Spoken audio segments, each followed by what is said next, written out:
Toyota rejette son travail, ses usines sont détruites. Il perd presque tout et pourtant son nom va devenir célèbre dans le monde entier. Dans les années 1930, ce jeune mécanicien est obsédé par une seule chose, fabriquer ses propres pièces automobiles. Il se lance alors dans la fabrication de segments de pistons et réussit à décrocher un contrat avec Toyota. Mais lors du contrôle qualité, c'est la catastrophe. Sur 50 pièces présentées, seulement 3 sont acceptées.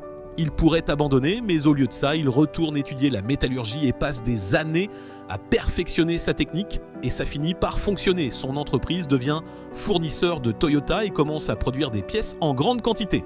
Le nom de ce jeune mécanicien, Shuichiro Honda. Mais alors que tout semble enfin lui réussir, la guerre va presque tout lui prendre. Une de ses usines est gravement endommagée par les bombardements. Une autre est détruite par un tremblement de terre. Il a pratiquement tout perdu. Après la guerre, il vend ce qu'il reste de son entreprise à Toyota et il recommence de zéro. Dans un Japon ruiné où l'essence est rare, il récupère de petits moteurs et les installe sur des vélos. L'idée fonctionne. Et en 1948 naît officiellement Honda Motor Company. Quelques décennies plus tard, Honda deviendra l'un des plus grands constructeurs de motos et de voitures au monde. Comme quoi, l'histoire de Honda n'est pas celle d'un homme qui n'a jamais échoué. C'est celle d'un homme qui n'a jamais laissé ses échecs décider de la suite.